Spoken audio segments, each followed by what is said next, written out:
Liliana's is a New Orleans style restaurant, and we're going for a restaurant like you'd find in New Orleans. So that was kind of our goal. So it's not Cajun food, it's not Creole food, it's just like a restaurant you'd find in New Orleans. That was our whole goal. You know, we get asked a lot of time, like, why'd you pick New Orleans food? Because there wasn't really good representation here in Madison. There aren't a lot of Creole restaurants, but also it's a total melting pot of cuisine. So I can do whatever cuisine I like and still be true to New Orleans because it's such a melting pot of culture and cuisine. But then also, you know, the biggest thing that's in Creole food that we've kind of lost in all the other food is love. You know, like, you can taste love and soul and passion. And that's one of the biggest things about eating in New Orleans today versus eating in New Orleans before Katrina, is that, like, when Katrina happened, a lot of the people who've been cooking their mama's cooking their whole life got displaced after Katrina. And yes, people moved back in, but they weren't the people who made New Orleans, New Orleans. So the food that you eat now, it's still the same recipes, but it's just missing that little bit of love. This whole building is also kind of a part of me too, you know, everything from so all the woodwork I built, so the tables, the booze, the wine rack, everything made of wood I hand built with my dad's help. My dad did all the photography in here. All the ironwork that you'll see throughout the restaurant is all hand bent and welded on site by one guy. So there's one guy, his name is Alex Herndon, amazing artist. He also threw the fountain in the middle of the restaurant. Every place you see ironwork was one kid taking a 14-foot long bar of iron and using his whole body to bend it. So every little curve was him hand bending every little piece and then welding it right outside on the sidewalk. And that's kind of how New Orleans was. New Orleans was all kind of like, you know, built with love. My new recipes come from me, like, and I work with my chefs to help come up with like specials and tastings, but like, I use the inspiration of New Orleans, but I've been cooking it long enough that I don't need other people's recipes. Like, I'm always excited and inspired to try something new and different. So like every Tuesday we do a 3-course meal for 25 bucks. It's always something different. We never repeat the same stuff, so it's always something we've never done before. So that kind of keeps the kitchen excited and trying new things all the time. So Liliana's is named after my daughter, Liliana. So we opened on her first birthday. And then we have another restaurant called Charlie's on Main in Oregon, and that's named after my son, Charlie.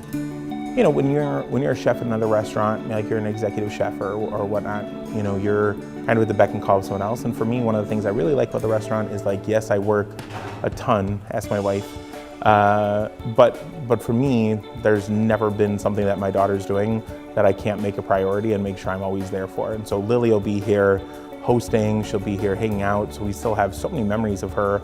And we have customers who've seen her basically grow up with the restaurant, you know. She's been their host or their greeter, you know, ever since she was a year old, greeting people at their table, you know, going up to people. It's been really cute, you know, having her kind of grow up in the industry. She's also, with that, gotten to know what words to use and what words not to use, because in the industry there's good words and bad words, and Daddy uses a majority bad words. So she's learned which ones she's not supposed to use. I love cooking. I'm always been passionate about cooking, but the thing I love most about cooking is having a physical effect on someone. Like, I love, and this may sound creepy, but I love, like, being able to have a physical reaction on someone, even if I'm all the way back in the kitchen.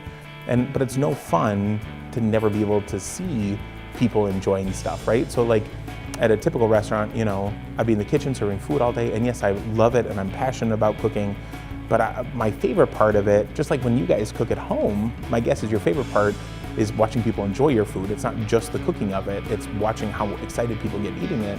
And that's been one of my things too, is, you know, like, I'm always, if I'm not proud of a dish, it's off my menu within a week. You know, it's the best part of being a chef and an owner, and I've never been a good employee. I like doing it my way, you know, and it's always been hard having people who don't have vision telling you how I'm supposed to be doing it. I've always loved live music, so we always have live music here. We have live music Tuesday, Wednesday, Thursday, Friday, and Saturday night, and then Sunday we have it during our brunch, and then Mondays we leave open on purpose so that we can do, we bring in local area high schools and give them an opportunity to play. So about 15 to 20 times a year we'll have, whether it's Verona, Madison West, Sun Prairie, Edgewood, we'll have all the different high schools in to come play their bands, their programs. For drinks, we do have some beers. We've got 6 beers on tap here, and we've got about 15 different bottles. We feature Abita all the time, which is a local New Orleans brewery, and then Wisconsin beer. So we only have Wisconsin or New Orleans beer here. But our real focus here is wine. And we have all the New Orleans cocktails you could want, from hurricanes to Sazeracs to whatever you need, Ramos Gin Fizz, you name it, and we make it. But for us, our real focus is wine. I mean, you can see the wine rack behind us. We have 350 wines. Every single one of them is available by the glass. We put a ton of energy and research into our wine book. I mean, you should check out our wine book. It's like a novel. You can read and learn about wine. It's not just, here's a wine and here's the price. We talk all about, like, what is a Pinot Grigio? Like, what are the flavor profiles you're looking for? What are these different blends? And we talk a lot about kind of what each of those different flavor profiles are, as well as each wine has kind of tasting notes about what you can expect in that wine. Because, you know, I think there's so much pretension around wine. You know, people are afraid to ask for a certain one because they're afraid of mispronouncing it. So, like, we tend to only buy varietal wines we recognize. We tend to not buy blends because we don't understand them. And we tend to not order wines from other countries because we're afraid of the mispronunciation. So, you know, we don't want to say a Bordeaux instead of a Bordeaux, and we don't want to, like, mispronounce a, you know, Chateau Montelena or whatever. We don't want to mispronounce it, and so we just don't order it, or we just do like a point. And a lot of the times, the only real deciding factor as Americans when we purchase wine is we know a varietal we've tried before and we've liked. We recognize kind of a region that we've drunk before that we've liked, and that's how we pick it, and then price point, right? So those are kind of how we decide wine, instead of, you know, really trying to step outside of our box. So because we're all creatures of habit, what I really try to do, both with cocktails at Charlie's and then wine here, is constantly change up my menu, and so people can kind of be forced to just try something different. So we do cooking classes at least once a month, if not twice a month, and they're becoming more and more popular, so we're doing them more and more often. It's almost every other weekend now that we're doing one. We do everything from soups, stocks, and sauces, to butchery, to an intro class, to Cajun Creole food. We do a pasta class, a baking class, chocolate class. We do all over the board. And then we also do wine classes. We do a knife skills class, and we do a cocktails class. So, and I think a lot of that comes from when I learned about cooking. It wasn't just about how do I make this dish. It's why, when I do ABC, does D happen? And I grew up with that kind of mentality of, like, hey, if I don't know the answer to something, I should find out the answer to that. And so when it came to cooking, it was that same kind of thing of, like, well, why, and why, and why? And I kept asking those questions, and I kept getting the answers, and it makes you, I think the more you ask questions, the more you become thirsty for more knowledge. You know, you keep wanting to know more. And I never feel good when someone asks me something. Like, I've definitely had classes where someone's asked me something and I don't know the answer, and, like, I will pause my cooking class and I will go research and find out what it is, because I want to know, you know, like, that's my drive. And one of the coolest things about cooking is, I guess, like a lot of fields, there's never an end. You're never a master. You never know everything. You know, anyone who you think is the best chef you know, just put them in a different cuisine for a day and watch how out of place they are. You know, and so that's my favorite thing about this, is, like, it's always learning. It's always finding a new cuisine. So my dad and I, right before we opened, went on a fact-finding mission to New Orleans. Like, I'd been there probably 10 times before. It's an amazing city. It's an amazing city. I was full the whole time, and drunk the whole time. You're full and drunk the whole time. So my dad and I just spent an entire week walking around New Orleans, and every night we'd get home and, like, take all these notes of all the things we did. And my dad's always been an amazing photographer, but these are all of his pictures, so it goes everywhere from, like, you know, a flaming fountain at Pat O'Brien's to, like, the amazing street musicians we saw. And then after we got back home, we said, hey, what were the things that we loved the most about the trip? And every single thing was either the food. We tried to picture every one of our favorite things and put them into some sort of picture form.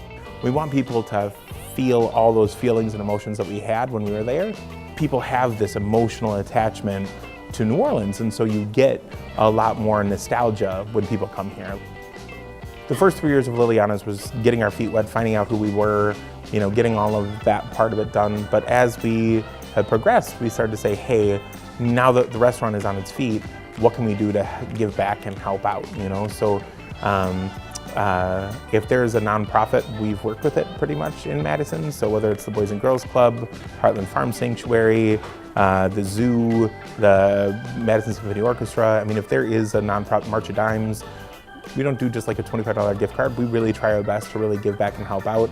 You know, last year alone, we did almost $60,000 worth of donations back to the community, whether it was like donating all the food for like Bark and Wine for the Humane Society, or being at the Signature Chefs auction for the March of Dimes, or I mean, you name it, and we're there. We try to help out where we can. Where's Liliana's going next? Well, it doesn't move very fast. The building is pretty cemented in its foundations, so it's a really slow-moving building. We are pretty darn busy almost every single Friday, Saturday. Tuesdays are really busy. Wednesdays and Thursdays are pretty busy.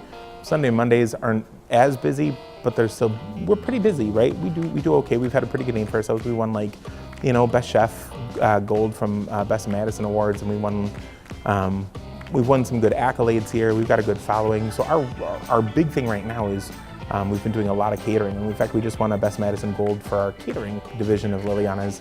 So we do about like 40 to 60 weddings a year. We do a lot of off-site catering. So that's kind of our progression as we go.